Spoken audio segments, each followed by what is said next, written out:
Hello everyone, welcome to Naira study. अब आप सब कैसे हैं? आई होप कि अच्छे होंगे और अपनी स्टडी को कंटिन्यू कर रहे होंगे। फ्रेंड्स, आज के वीडियो लेक्चर में जो आपका सब्जेक्ट सामाजिक अध्ययन हो जाता है, इसके राजन सीरीज के लघुत्तरीय प्रश्नों की सीरीज को कंप्लीट करेंगे, जो आप लोगों के लिए मोस्ट इंपॉर्टेंट है। सो वीडियो को बिल्कुल भी स्किप ना कीजिएगा और वीडियो को लास्ट तक जरूर देखिएगा। तो चलते हैं आज की सीरीज का फर्स्ट नंबर क्वेश्चन देख लेते हैं। राष्ट्रीय आंदोलन में दादा भाई नौरोजी के योगदान का महत्व बताइए। आंसर की तरफ चलते हैं। दादा भाई नौरोजी का जन्म 4 सितंबर 1825 को मुंबई के एक गांव खड़क में हुआ था। उनके पिता एक पारसी पुरोहित थे। 4 वर्ष की अवस्था में इनके पिता की मृत्यु हो गई थी। उनकी शिक्षा व्यवस्था उनकी मां ने की थी। उन्होंने केमा एंड सन्स, जो एक पारसी कंपनी थी, में कार्य करना शुरू किया। 1866 ईस्वी में इन्होंने ईस्ट इंडिया एसोसिएशन की स्थापना की। अगर डेट की बात की जाए तो 1 दिसंबर 1866 ईस्वी में। 1886 ईस्वी में दादा भाई नौरोजी को भारतीय राष्ट्रीय कांग्रेस का अध्यक्ष चुना गया। उनके द्वारा लिखित पुस्तक का नाम poverty and the un-British rule in India है। उनकी मृत्यु 30 जून 1917 ईस्वी को हो गई थी। दादा भाई को grand old man of India, Bharat के वृद्ध पितामह कहा जाता था। उनका कहना था, हम दया की भीख नहीं मांगते, हम तो न्याय चाहते हैं। इन्होंने कहा, भारतीयों को 3 अधिकार मिलने चाहिए: स्वराज पाने का अधिकार, उच्च सरकारी पदों पर अधिक से अधिक भारतीयों की नियुक्तियां हों, भारत और इंग्लैंड में न्यायपूर्ण आर्थिक संबंध हो। उसके बाद क्वेश्चन की तरफ चलते हैं। क्वेश्चन है, 19वीं सदी के 2 समाचार पत्रों का नाम बताएं जो अब भी प्रकाशित होते हैं। Times of India and the statements 1938 ईस्वी में पहली बार प्रकाशित किया गया था। क्वेश्चन है, 1893 ईस्वी में विश्व धर्म सम्मेलन किस स्थान पर आयोजित किया गया था? इसमें भारत की ओर से किसने भाग लिया था? तो 11 सितंबर। कब? तो यहाँ पे देख लेते हैं। 11 सितंबर 1893 ईस्वी में विश्व धर्म सम्मेलन शिकागो में आयोजित किया गया था। उसमें भारत का प्रतिनिधित्व स्वामी विवेकानंद ने किया था। 19वीं शताब्दी के भारतीय समाज में कौन कौन सी कुप्रथाएं प्रचलित थी? 19वीं शताब्दी के भारतीय समाज में अनेक कुप्रथाएं प्रचलित थी। 19वीं शताब्दी में अनेक सामाजिक कुरीतियां, बाल विवाह, पर्दा प्रथा, सती प्रथा तथा नरबलि जैसी कुरीतियां प्रचलित थी। साथ ही समाज में हिंदू धर्म के दोष यथा जाति प्रथा, छुआछूत, अंधविश्वास, मूर्ति पूजा, रूढ़िवादिता, असमानता और अनेक बुराइयां भी व्याप्त थी। क्वेश्चन की तरफ चलते हैं। क्वेश्चन है, ज्योतिबा फुले कौन थे? समाज सुधार हेतु इनके द्वारा किए गए कार्यों का उल्लेख कीजिए। ज्योतिबा फुले, ज्योतिराव गोविंदराव फुले एक भारतीय समाज सुधारक, विचारक, समाजसेवी, लेखक एवं एक क्रांतिकारी थे। इन्हें महात्मा फुले एवं ज्योतिबा फुले के नाम से भी जाना जाता है। वर्ष 1873 ईस्वी में इन्होंने महाराष्ट्र में सत्य शोधक समाज नामक संस्था का गठन किया था। ये भारतीय समाज में प्रचलित जाति आधारित विभाजन और भेदभाव के विरुद्ध थे।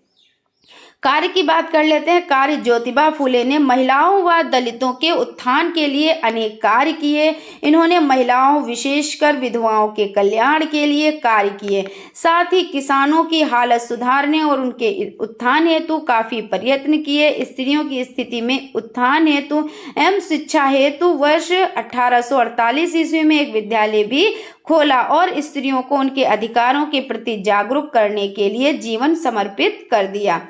रोलेट एक्ट क्या था? रोलेट एक्ट प्रथम विश्व युद्ध के पश्चात ब्रिटिश सरकार की नीतियों के कारण संपूर्ण भारत में असंतोष और क्षोभ व्याप्त था। इस असंतोष पर अंकुश लगाने के लिए सर सिडनी रोलेट की रिपोर्ट के आधार पर एक कानून पारित किया गया, जिसके द्वारा राजद्रोहात्मक गतिविधियों के संदेह में किसी भी व्यक्ति को बिना मुकदमा चलाए बंदी बनाने, उससे जमानत लेने व कार्यों पर प्रतिबंध लगाने का सरकार को अधिकार प्राप्त हो सके। महात्मा गांधी ने इस कानून को काला कानून की संज्ञा दी। गांधी जी ने इस अधिनियम का विरोध करने के लिए सत्याग्रह लीग की स्थापना की। उन्हीं के प्रयासों से भारतीय राष्ट्रीय कांग्रेस ने संपूर्ण देश में इस अधिनियम के विरुद्ध हड़ताल की। गांधी जी द्वारा चलाए गए असहयोग आंदोलन पर प्रकाश डालिए। गांधी जी ने 1 अगस्त 1920 को असहयोग आंदोलन की घोषणा की थी। इसके प्रारंभ होने के कई कारण थे, जैसे प्रथम विश्व युद्ध के पश्चात ब्रिटिश सरकार ने भारत की ब्रिटिश सरकार के अंग के रूप में विकसित करने के आश्वासन पर ध्यान नहीं दिया। भारतीय जनता पर रूसी क्रांति 1917 की सफलता का प्रभाव पड़ा। कांग्रेस ने 1919 के अधिनियम को अपर्याप्त, निराशाजनक तथा कूटनीतिपूर्ण माना। रोलेट अधिनियम 1919, जलियांवाला बाग कांड तथा खिलाफत आंदोलन ने असहयोग आंदोलन की नींव का कार्य किया। 1 अगस्त 1920 को शुरू असहयोग आंदोलन के 2 स्वरूप थे, नकारात्मक तथा रचनात्मक। रचनात्मक के अंतर्गत विदेशी वस्तुओं को प्रोत्साहन, 20 लाख चरखों का वितरण, स्वयंसेवकों की संख्या में वृद्धि आदि तथा नकारात्मक स्वरूप के अंतर्गत सरकार से प्राप्त उपाधियों, अनैतिक पदों का त्याग, सरकारी समारोहों का बहिष्कार, विदेशी वस्तुओं का बहिष्कार, मत निषेध तथा अंग्रेजी न्यायालयों का बहिष्कार आदि शामिल था। आंदोलन की शुरुआत के कुछ समय पश्चात इनके सिंहासन चोरी चोरा घटना होने के कारण गांधी जी ने 12 फरवरी 1922 को इसे स्थगित करने का निर्णय लिया। आंदोलन अपने लक्ष्यों की प्राप्ति न कर सका, परंतु इसके द्वारा भारत की जनता को गांधी जी स्वराज प्राप्ति हेतु एक सूत्र में बांधने में पर्याप्त सफल रहे। क्वेश्चन है, मौसम से आप क्या समझते हैं? भारत में पाए जाने वाले प्रमुख मौसमों को इंगित कीजिए। मौसम एक निश्चित समय पर किसी स्थान या क्षेत्र में वायुदाब, तापमान, आर्द्रता, वायु गति, वर्षा, मेघाच्छन्नता आदि तत्वों का संयुक्त प्रभाव को उस स्थान का मौसम कहते हैं। किसी भी स्थान या क्षेत्र विशेष के मौसम में क्षण प्रतिक्षण परिवर्तन होते रहते हैं और ये परिवर्तन प्रायः अनियमित भी होते हैं। अब देखिए मौसम क्या होता है। मौसम देखिए हर मिनट, हर घंटे, हर दिन, हर हफ्ते बदलता रहता है। ऐसा नहीं है कि मौसम लंबे टाइम में बदलता है। कभी देखिए बहुत ज़्यादा सर्दी है तो कभी देखिए बहुत ज़्यादा गर्मी है, कभी कभी तो धूप निकली होती है और बारिश होने लगती है। तो मौसम क्या है? ये अल्पकालिक कारक है ना। तो यहाँ पे ये हो जाता है। भारत में पाए जाने वाले प्रमुख मौसम, भारत की जलवायु को वर्षा के आधार पर निम्नलिखित 4 ऋतुओं या मौसम में विभक्त किया है।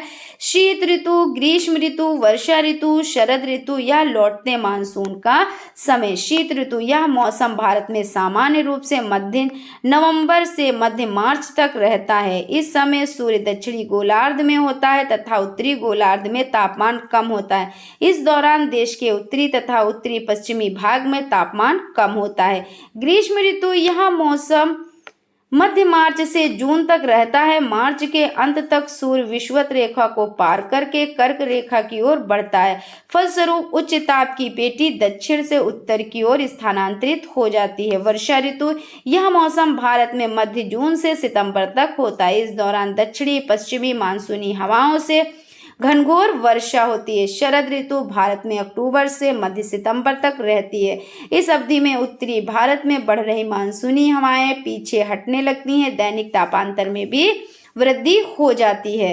पर्यावरण क्या है? पर्यावरण का रक्षा कवच किसे कहा जाता है? पर्यावरण परि प्लस आवरण शब्दों से मिलकर बना है, जिसका अर्थ है चारों ओर एवं ढका हुआ। इसके अनुसार प्राणी के चारों ओर पाई जाने वाली समस्त प्रकार की प्राकृतिक, सामाजिक, सांस्कृतिक वस्तुएं एवं दशाएं उसका पर्यावरण कहलाती है। ओजोन परत पर्यावरण का रक्षा कवच कहलाता है। संयुक्त राष्ट्र संघ की स्थापना कब हुई थी? इसके प्रमुख उद्देश्य क्या थे? संयुक्त राष्ट्र संघ की स्थापना 24 अक्टूबर 1945 को हुई थी। इसके प्रमुख उद्देश्य निम्नलिखित थे: अंतर्राष्ट्रीय शांति व सुरक्षा बनाए रखना, राष्ट्रीयों में मित्रतापूर्ण संबंध स्थापित करना, आर्थिक, सामाजिक एवं समस्त अंतर्राष्ट्रीय समस्याओं के समाधान हेतु अंतर्राष्ट्रीय सहयोग प्राप्त करना, उपर्युक्त उद्देश्यों की पूर्ति हेतु विभिन्न राष्ट्रों के प्रयत्नों तथा कार्यों में समन्वय की स्थापना करना। बेरोजगारी से आप क्या समझते हैं? भारत में बेरोजगारी के प्रमुख कारणों पर प्रकाश डालिए। बेरोजगारी वो स्थिति है जिसमें एक व्यक्ति को कार्य करने की इच्छा रखने व जीविकोपार्जन के प्रयत्न करने पर भी पूर्ण रोजगार की प्राप्ति नहीं होती है। भारत में बेरोजगारी के निम्नलिखित कारण हैं। अब आप लोग बहुत अच्छे से जानते हैं कि बेरोजगारी अब क्या है, सभी लोग चाहते हैं कि हमें रोजगार मिले, हम वर्क करें, लेकिन वर्क नहीं मिल पाता। तो ये क्या है, ये बेरोजगारी तो है, लेकिन कि मतलब इंसान करना भी वर्क चाहता है लेकिन उसे प्रोवाइड नहीं हो पा रहा है।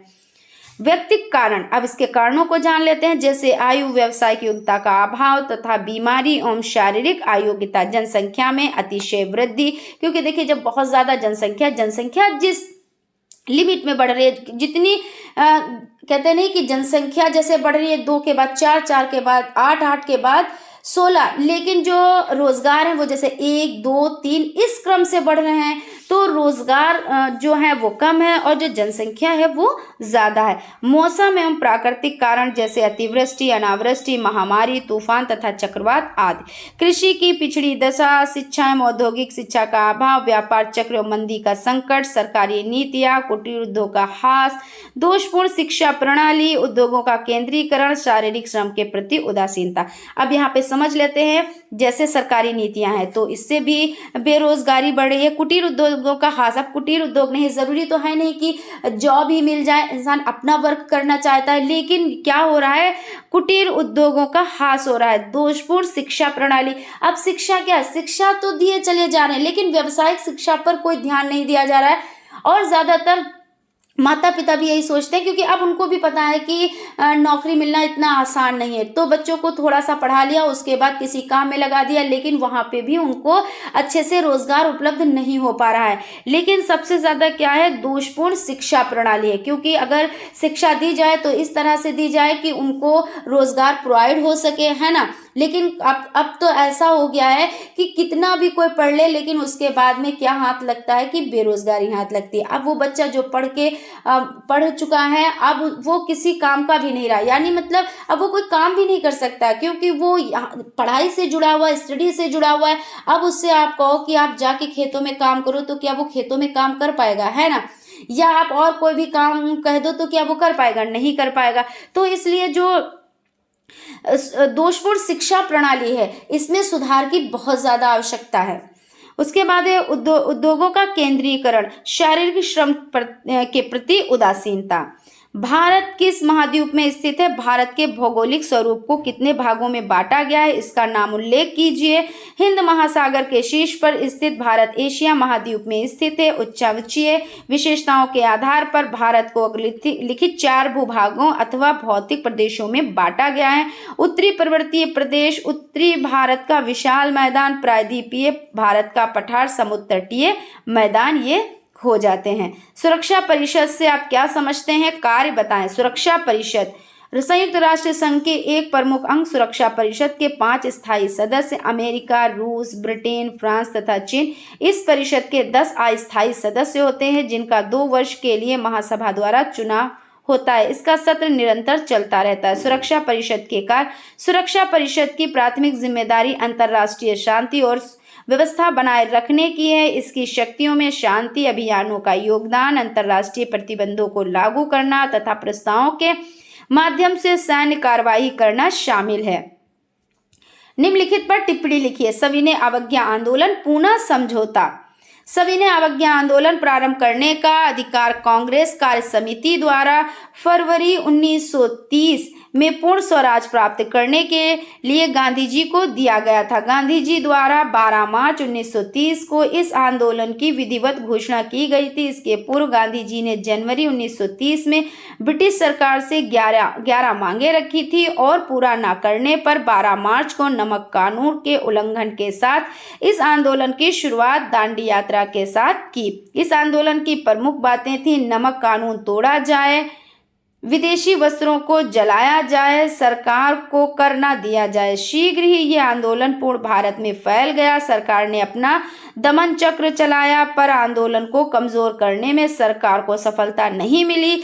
अतः लॉर्ड इरविन के प्रयासों से भारतीय समस्या को हल करने के उद्देश्य से प्रथम गोलमेज सम्मेलन का आयोजन किया गया। जुलाई 1933 में इस आंदोलन को स्थगित कर दिया गया। पूना समझौता, यह समझौता भीमराव अंबेडकर एवं महात्मा गांधी के मध्य पुणे की यरवदा जेल में 24 सितंबर 1932 को हुआ था। इस समझौते में दलित वर्ग के लिए पृथक निर्वाचक मंडल को त्याग दिया गया, परंतु दलित वर्ग के लिए आरक्षित सीटों की संख्या प्रांतीय विधानमंडलों में 71 से बढ़ाकर 147 और केंद्रीय विधायिका में कुल सीटों की संख्या 18% कर दी गई। इस समझौते से गांधी जी, हरिजन नेता व सरकार तीनों ही सहमत थे।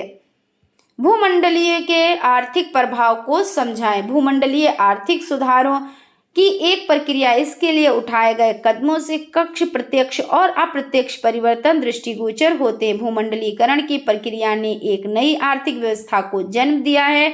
निर्यातों में वृद्धि हो रही है, उत्पादन की गुणवत्ता में सुधार हो रहा है, विदेशी वस्तुएं भारत में आसानी से उपलब्ध होने लगी हैं, रोजगार के नए अवसर प्राप्त हो रहे हैं। साथ ही सूचना प्रौद्योगिकी, कंप्यूटर एवं खाद्य प्रसंस्करण के क्षेत्र में भारत ने तमाम सफलताएं अर्जित की हैं।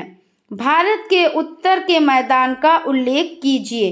भारत के उत्तर के मैदान के उत्तरी भाग में हिमालय पर्वत तथा प्रायद्वीपीय पठारी प्रदेश के मध्य लगभग 7.5 लाख वर्ग किलोमीटर क्षेत्र में विस्तृत है। यह विश्व के सबसे उपजाऊ एवं घनी जनसंख्या वाले मैदानों में से एक है। इसका सामान्य ढाल उत्तर से दक्षिण एवं दक्षिण पूर्व को है। यह मैदान उत्तरी राजस्थान, पंजाब, हरियाणा, दिल्ली, उत्तर प्रदेश, बिहार, पश्चिम बंगाल तथा असम राज्यों में फैला हुआ है। पश्चिम की ओर यह मैदान थार के मरुस्थल में मिल गया। उत्तरी भारत के विशाल मैदान को सुविधा की दृष्टि से निम्नलिखित भागों में बांटा जा सकता है। सिंधु नदी का मैदान, गंगा का मैदान, ब्रह्मपुत्र का मैदान। भौगोलिक एवं आर्थिक दृष्टि से उत्तरी मैदान का भारत के लिए अत्यधिक महत्व है। इसकी उर्वरक जड़ोल मिट्टी के कारण यह कृषि संपन्न प्रदेश है। सदावाहिनी नदियों के कारण उत्तर प्रदेश, पंजाब, हरियाणा में सिंचाई होती है तथा जल परिवहन के योग्य है। इसके समतल एवं कोमल शैलों से बने होने के कारण यहाँ सड़क एवं रेल मार्ग सघन रूप से हैं। बेरोजगारी से आप क्या समझते हैं? इसे दूर करने के उपायों का वर्णन कीजिए। बेरोजगारी उस स्थिति को कहा जाता है जिसमें एक व्यक्ति को काम करने की इच्छा रखने एवं जीविका कमाने के प्रयत्न करने पर भी पूर्ण रोजगार प्राप्त नहीं होता है। बेरोजगारी वो दशा है जिसमें शारीरिक रूप से स्वस्थ एवं समर्थ व्यक्ति को जो कार्य करने की इच्छा भी रखता है, प्रचलित मजदूरी पर काम नहीं मिलता है। बेरोजगारी दूर करने के उपाय, शिक्षा प्रणाली में सुधार किया जाए और शिक्षा को रोजगार से जोड़ा जाए। रोजगार कार्यालय की स्थापना की जाए तथा छात्रों को विभिन्न प्रकार के रोजगार का ज्ञान कराया जाए। निर्माण कार्यों में वृद्धि एवं यातायात, जल कल्याण, शिक्षा, स्वास्थ्य व चिकित्सा आदि सेवाओं का विस्तार किया जाए। किसानों को उन्नत जाति के बीज, फसल, रक्षक दवाएं देकर सघन कृषि में एक से अधिक फसलें बोने की सुविधाएं देकर सघन कृषि हेतु प्रोत्साहित कर मौसमी बेरोजगारी को दूर किया जा सकता है। राष्ट्रीय उद्यान और अभयारण्य से आप क्या समझते हैं? राष्ट्रीय उद्यान को वन्य जीव के संरक्षण के लिए बनाया जाता है जिसमें जानवरों को रखा जाता है। इसमें पर्यटकों को आने की अनुमति होती है या पूरी तरह स्थानीय सरकार द्वारा संचालित होती है। अभयारण्य यह एक तरह से वन संरक्षित क्षेत्र होता है। इसमें वन्य जीवों को घूमने फिरने की आजादी होती है। इसका उद्देश्य जीव जंतु, पक्षी, वन संपदा को संरक्षित करना होता है। वनों से हमें क्या क्या लाभ है? वनों के लाभ देख लेते हैं। वनों से हमें प्रत्यक्ष एवं अप्रत्यक्ष दोनों प्रकार के लाभ होते हैं। प्रत्यक्ष यानी सीधे जो दिखते, अप्रत्यक्ष यानी जो दिखाई नहीं देते लेकिन बहुत से लाभ होते हैं। तो देख लेते हैं प्रत्यक्ष लाभ। वनों से अनेक प्रकार की व्यावसायिक एवं घरेलू उपयोग के लकड़ी मिलती हैं। वनों से चमड़ा, रंगने के पदार्थ, औषधियाँ, जड़ी बूटियाँ, लाख, गोंद आदि पदार्थ मिलते हैं जिसमें अनेक उद्योग चलते हैं। लकड़ी चीरने, फर्नीचर पदार्थ, वनोपज एकत्रित करने के व्यवसाय वनों पर आधारित हैं। वनों के ठेके देने पर राष्ट्रीय आय प्राप्त होती है। वनों में पशुचारण होता है। वनों से राष्ट्रीय उद्यान एवं अभयारण्य स्थापित किए जाते हैं। वन्य जीव सुरक्षा के क्षेत्र है। अब अप्रत्यक्ष देख लेते हैं लाभ। वन जलवायु के नियंत्रक हैं। वनों से आर्द्रता बनी रहती है। वनों का योगदान बाढ़ों को रोकने में है। वन मृदा अपरदन रोकने में महत्वपूर्ण साधन है। तो इस तरह से ये आपका आंसर कंप्लीट हो जाता है। अभी यहाँ पे देख लेते हैं थोड़ा सा और।